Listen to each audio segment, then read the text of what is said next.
Welcome to Soundbites with Susan and Waylon, where we take a short extraction of our daily lives as publicists in Dallas and beyond to share with our listeners. We are your hosts, Waylon Tate with J. Waylon and Associates Public Relations here in Dallas. And I'm Susan Friedman of Friedman Marketing and Public Relations. Welcome to Cyber Monday, Susan. Cyber Monday. Are you buying anything? I don't know. I keep thinking, how many vacuum cleaners can one person possibly have, right? But when all of the electronics, obviously, which is what is a large portion of, I think, obviously what people buy. In fact, I heard this morning on NPR that televisions, for whatever reason, are the most popular item to purchase. On Cyber Monday? Yeah. I thought that was a Black Friday deal, more so. Did you buy anything on Black Friday? Yes. What'd you buy? No, you have to tell us. I partaked. I cannot believe this. I'm almost embarrassed to use my outside voice. We got up pseudo early and arrived by 9 o'clock for the store opening at 10 to buy beer. Oh, gee. They had beer on sale? It is a limited edition by Goose Island. Okay. There was a line, literally a line out. We didn't know if we would get it. It's crazy, all the followers of Goose Island. And so we bought some beer. It only comes out once a year. It's a limited edition, and it comes out on Black Friday every year. It's kind of like Christmas. It's like a cult following. It's crazy. Well, I'm interested to know then, how did you find out about it? Because apparently there was some incredible marketing behind it if it's limited. No, and we found out about it at a beer festival. I forgot which one. I think it may have been a Dallas Observer's beer festival, and Goose Island was there telling people about it. And they actually had a pre-tasting at the festival, which was brilliant. Good.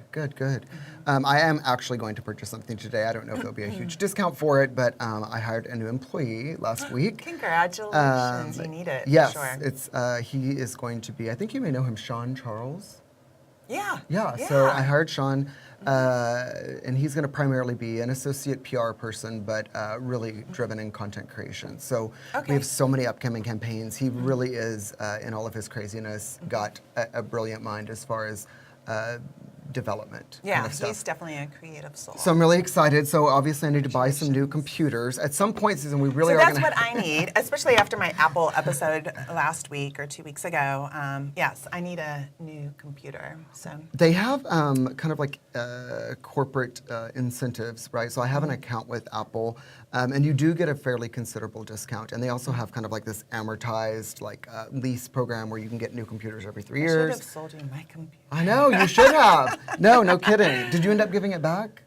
They let me return it after a year. Oh my gosh. Okay, that's customer service, for sure. I agree. Were they going to give you the option of getting another one? Like, could you have exchanged it for a brand new one if you wanted? Or you were so done with it? I you was were so like, done with had it. back? I was like, and I think they understood too. God. Well, so I'm going to be a part of the portion. So Adobe Analytics estimates that between Thursday of last week and the close of business today, $6 billion in revenue in the United States. I read that as of Friday, the founder of Amazon, or the CEO, is now the wealthiest person in the world. With over 100 billion, right, in personal wealth. That, I can't even imagine, right? Like, No. can you shave a couple of Very zeros happy. and I would be happy with that for myself. But anyway, so I'm glad that we're, we're doing our small part, Susan, to increase the GDP in this country. Did you have a good Thanksgiving holiday? I did. I actually have some pictures to Oh, good, share. good, yeah. Yes, and so I went to Fort Worth where my in-laws live. Okay. And there was about 10 of us total. And we had a very traditional Thanksgiving with turkey. We also had ham, stuffing, mashed potatoes, and... The works? The works. What kind of It desserts? was I'm a great. dessert freak, so I'm most interested in what those would have been.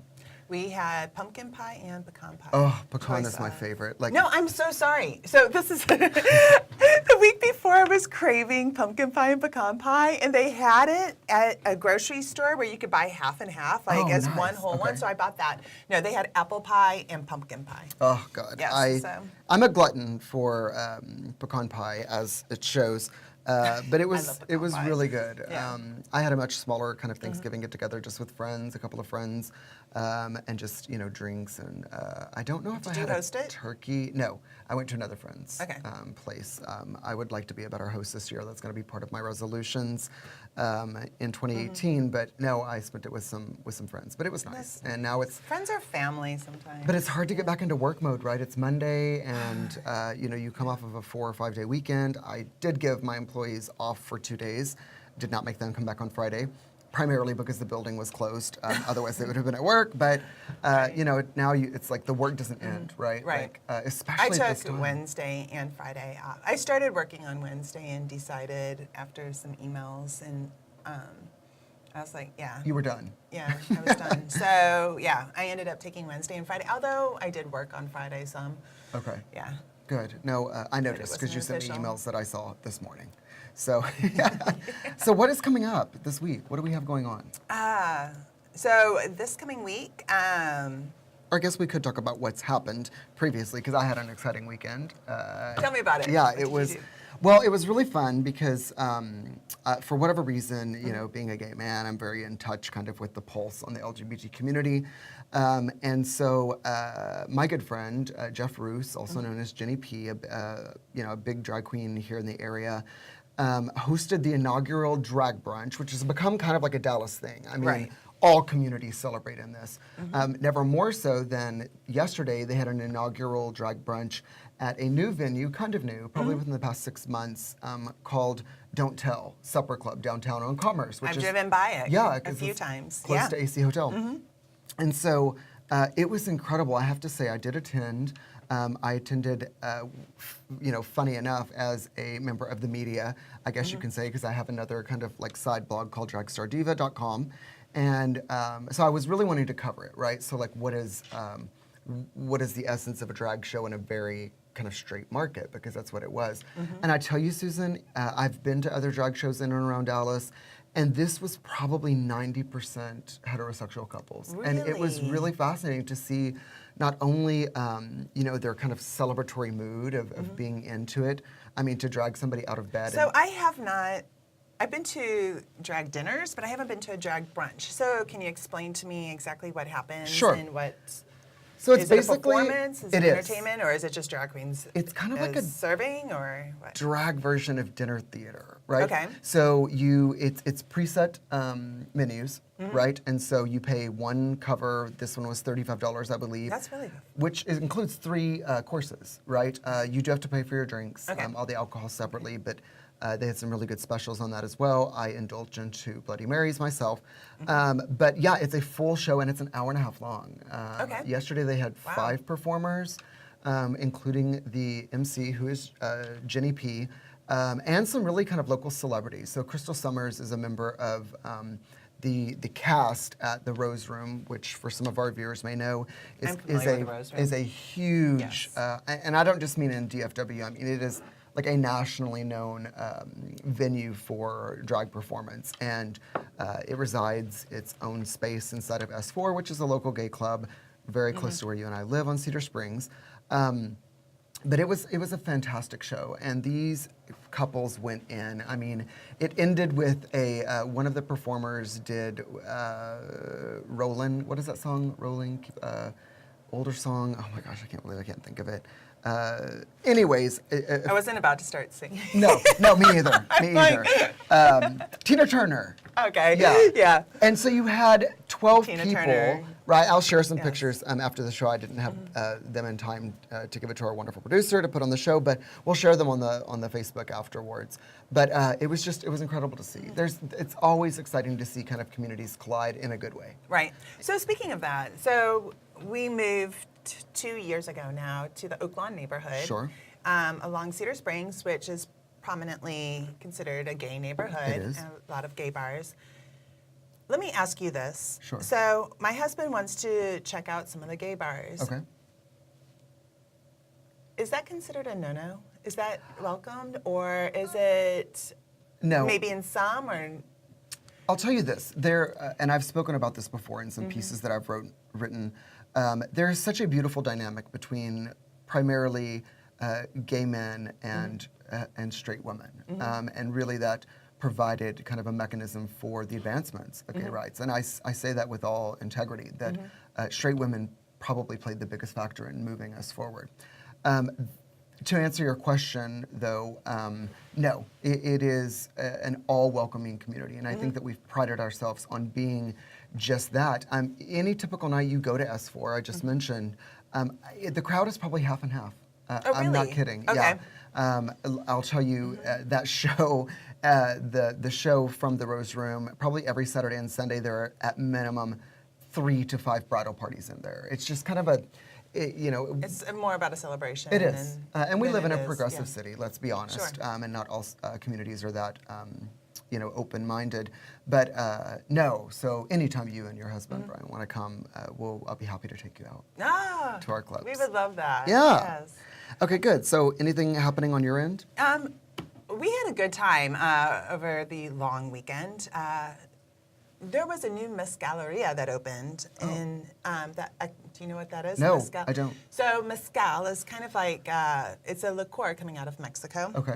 It's not tequila. It's a little bit smokier, and we enjoy it. It's almost like the Scotch of tequila. Nice. And so we attended the Mezcaleria. It's called Las Almas Rotas, which I'm probably speaking. Las Almas Rotas. Yes, meaning the broken souls. Okay. And they have tons and tons and tons of different types of mezcals. So we had a flight and shared it and really just explored the different mezcals, which I love that it's the very first one in Dallas. And mezcal is a growing trend in the spirits world. So it's funny, I've never heard of that. Is it recently introduced, or is it just we're just catching up?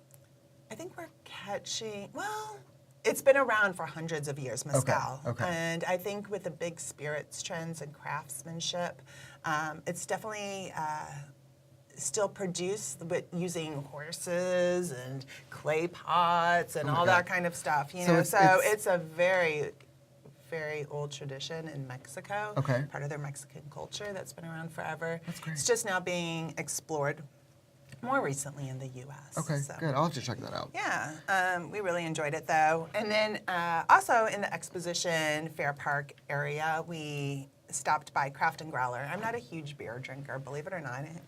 You just say, yeah. I you don't, got up I at don't 9 really, o'clock in the morning to buy beer. I know. I did that for my husband. But I did go to Craft and Growler as well, and we did shared a beer flight there. And it is amazing, the beers that are out there these days. I've got to read you about some of these. Sure. There is one called Panther Island Sweet Fang. It tastes like chocolate peanut butter milk stout. Isn't that crazy? No, like, that's I had insane. so much fun, even though I don't really like beer. There's another one. Of course, there's the coffee ones, which I usually like because they don't taste like beer.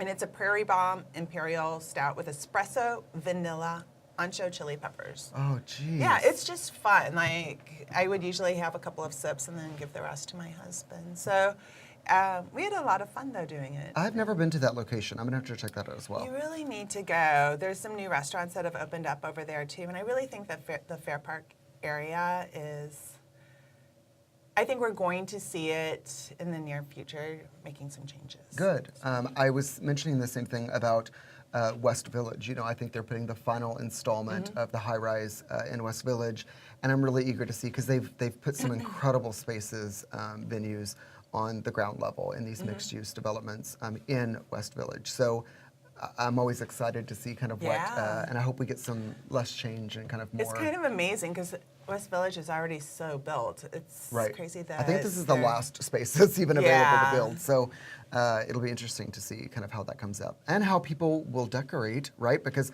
lights are everywhere. I'm starting to see them kind of banging up. I put up my own Christmas tree. So, and I think that there are some light shows going on, right? Right. So actually there are. And I'm embarrassed to say this. Well, no, I have been to the Highland Park one. Okay. And I took a horse and carriage ride through that. And if you haven't done that, that is absolutely beautiful. But there are some that are just supposed to be amazing. And these are my top 3 that I'd like to visit this year. Sure, tell me. In the next month. Number 1 is ICE at the Gaylord Texan. And you can tell this is written by a publicist. We are a PR show. So they have all the facts down. And I love this kind of stuff because it just... Let me read it to you. Okay. 2 million lights, 2 million pounds of hand-carved ice. Oh my gosh. 54-foot tall Christmas tree, 25-foot tall toy soldiers, 15,000 ornaments. Who counts all the ornaments? That's crazy. 2,300 wreaths. I mean, it's just over the top. That is that is a winter wonderland for sure. That is a winter wonderland. Yeah, so I want to go there. They also have snow tubing, which I've got to see this because I can't even envision where it would be at the Gaylord. I've never been to the Gaylord, Susan. Oh, you haven't? No. You need to go. I haven't. No. That sounds like It's a another day place we trip. need. Okay. It's a day trip. date. Or I maybe love a it. night trip. Okay. But yeah, but they have gingerbread decorating, and it sounds like a lot of family fun. Yeah, you could do the cookies with Mrs. Claus. Love it. And ice skating rink and all this good stuff. So Okay. that looks like a lot of fun. If you have children, I'd strongly recommend it, even though I haven't been there yet. The Arboretum. They kind of a definitely get famous one. festive, yeah, and it's beautiful weather any time of the year. That's right. So definitely recommend that too. And then the final one is new. It's brand new, and it is in Arlington, I believe. Okay. Yes, it is. It's called Enchant, and it has the world's largest Christmas light maze. Oh, I love mazes. I How do fun too. is that? I'm going to get so You lost in it. do, Susan. You love some mazes. So yes, it has the world's largest Christmas light maze, and there's also a market with over 80 vendors, about Okay. 85 vendors, and it's brand new. It's at the Globe Life Park in Arlington. No, we'll have to go to check Yes. that out. So, I'll tell you, I have of a lot all to the do. holidays, Susan, Christmas is my absolute favorite, and it's not because I get a bunch of gifts, Yeah. because I don't. I buy myself gifts, but it's because there's something so.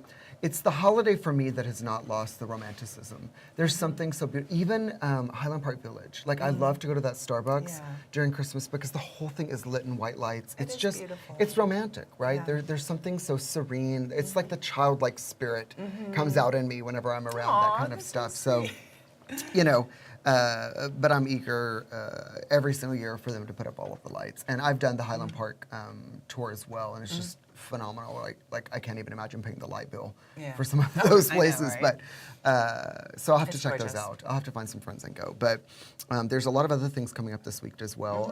Tillman's Roadhouse in Bishop Arts Yes. is doing something kind of new.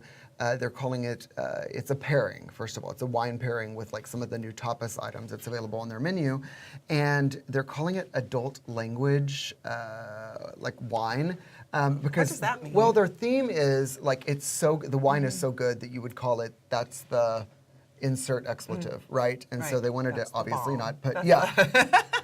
But it's great. So it's $25 a person. You get to sample 3 wines along with the tapas that's created for the evening. They're going to talk about each 3 of the wines, and if you want to open a full bottle, you get it half price. Oh wow, that's So, great. And I wait, know. what day? Wine Chat Wednesdays. Yeah, it's on Wednesdays. And this upcoming Wednesday should be fun. I'm going to try to attend. That's a great price. It is. It is a great price. And they do really kind of extraordinary wines. So this is not just like your, a layman grocery store wine. Okay. These are really unique wines. So maybe I'll go on Wednesday. I had the best experience at Tillman's. They had at one time, they took it off the menu, and I don't know if they're going to put it back. I and can make it's that happen. What is it? monkey bread. Oh, no, They I had don't even the remember best, that. and it was served in a little black skillet, and it was divine. It was so good. Okay.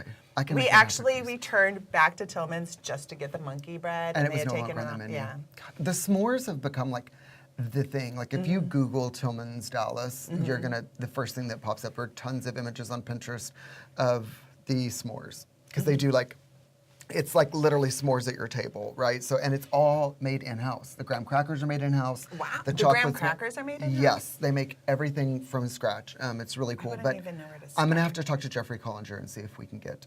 No, you don't. No, I can do that. I can do that for you. See, this is the fringe benefits of working in PR, right? Yes. We have a little bit of influence. So, yeah, so I'm excited. I'll check that out. And then I'm really not nervous, but I'm excited because Thursday, obviously, as we've mentioned before on the show, I'll be giving the opening remarks for World AIDS Day presented by Cure NTX. Which is a Dallas organization. And this has become a worldwide event, right? So World AIDS Day falls every year on December 1st. And so this event in particular wants to kind of pay tribute to that event. Huge, it's being hosted at the George W. Bush Presidential Library at SMU. It's a I haven't big been deal. there yet. It's but I'm going to go see phenomenal. you. So Yes. you're going to be on. What time does it start? I believe 7:30. We can 7:30? put that Okay. on the Facebook page as well. But Okay. it's I don't know if you've known anybody that, or currently know anybody that's suffering from HIV or AIDS. I've never lost anyone, but I know people, good friends of mine, that are, HIV positive, and the remarkable, technological advances that have been made, right? Sure. So it's a But balance. there's still not a cure. There is not a cure, and that's kind of what this event is all about. It's really a celebration of life and kind of a remembrance of those who have passed, but be more of a inspirational type of activity to say we have to keep charging forward until we get closer to a Right. cure, which we know is. I not here actually yet. was the publicist of an event where Laura Bush was this key spokesperson, and she's very heavily involved in AIDS organizations that are primarily affecting Africa Okay. and the women in Africa, where there is the heaviest population of people living with HIV and AIDS. It is. Yes. However, there are so many here in the States and around the world still today, and it's interesting to see that as we're talking about public relations and media relations, you don't really see it as much in the newspapers That's anymore. right. It's not really discussed That's right. anymore. But it's still an issue. It is. Without giving away my age too much, I remember being a very, very young child, maybe 5 years old, and hearing about the Reagan years and kind of this denial, without getting too political, but and never understanding what was this gay cancer, is what it used to be called. And fast forward today, I have a master's in social domestic policy. I understand kind of how all of those things work, and what you're saying is absolutely correct. From a public relations standpoint, I think that the ills of making such incredible advancement with being able to live effectively with the disease has taken a lot of attention away from the fact that we still need to have PR Education. campaigns, right? About eradicating the disease while we fight for a cure, right? And it's interesting. I was reading a little bit, prepping for this podcast. So there's approximately 11 million people right now living with HIV/AIDS in the United States. In Dallas, it said in 2015, there's about 15,000, Okay. which actually seems low to me. Does it? Considering our population, well, the population in Dallas was about 2 million, Yeah. I want to say. Yeah, about In 2.5 million 2015, in Dallas County. 2.5 million in Dallas County. That does seem kind of small, It right? When does you seem see, I mean, small. certainly not to take light away from the issue. There, No, that is exactly. a lot of people still infected with this illness, but we have made incredible advancements. But Advancements. So based on that, though, too, I was reading, I thought this was very interesting and eye-opening. In The Guardian, which is a British newspaper based in London, they were saying that there were studies in Europe, and one of the most changing populations or demographics of people attracting HIV and AIDS are people over 50, heterosexuals over 50. And it's just not top of mind of them, I guess, getting divorces and remarrying right. and all that. Because they didn't grow up being single and or being sexually active outside of having just one partner, right? Right. And it's so funny. There's a show that I'm absolutely in love with on Netflix called Gracie and Frank, or Frankie and Grace. Just a phenomenal show, and it's kind of about what it's like living in your late 60s and 70s. And they bring this up on the show, right? Oh, really? Because they're both Okay. recently single. This stars Jane Fonda, whom I just adore. And they talk about, right, that they need, it's just an odd situation for that demographic of people to be worried about having But it's non-discriminatory. protection. Absolutely, Exactly. it sure is. And I've had the opportunity not specifically to work on HIV and AIDS initiatives, but to work on public health initiatives. When I was still working with the DA's office, we ran several campaigns that dealt with public health. And it's a different kind of PR, I have to tell you. It's incredibly targeted to communities, which can be very difficult to do. Some of the stuff we Right. do in the fluff more world is consumer, at large, right? mass And so, consumer. I mean, who doesn't want to go see a light show? Sure. Who doesn't want to participate in, drinking activities or the launches of new restaurants, right? But when you're dealing with public relations or kind of these flight of campaigns for public health, it creates a whole different barrier. Well, in my research, it said that 43% of the people affected in Dallas with HIV/AIDS were African American. Okay. And 23% Hispanic Latino. Yeah, and so you need to definitely, I mean, even though it needs to have a massive, not mass appeal, but you need to target the masses. There are definitely more segmented groups that you do that's need right. to. And Susan, I target. can tell you that's not an easy thing to do because what I learned through my experience with kind of working on these public health campaigns is that when you're talking about messaging and you're talking about reach, specifically to targeted communities, in this case African Americans or minorities, I guess in general, right, is oftentimes the very communities that need the most assistance have the least access to the assistance, even by way of messaging, right?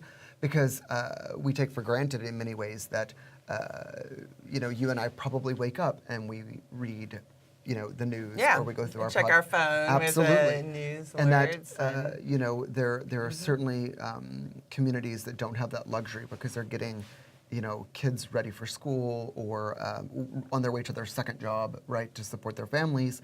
And I don't mean to make generalizations about communities, but I worked embedded in these communities working on these issues, and it's difficult. How do you get through the white noise, right? What kind of very specific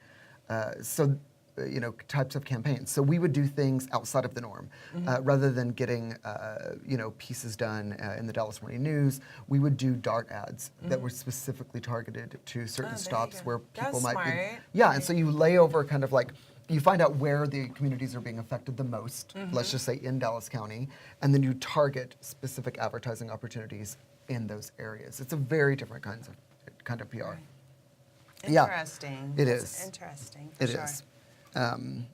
So. Well, we will come and see you. Yeah. That's very exciting. I'm excited. Congratulations. Lots of great things happening with you. They are. I know. It's going to be a great way to end the And year. you're doing the opening remarks? I'm doing the opening remarks. Tyler Sweatman, who is kind of running the whole show, had reached out to me 6 or 7 weeks ago and said, "We'd really love for you to do this." And my first question was, why? I've never been, I'm certainly not in the forefront of this particular issue.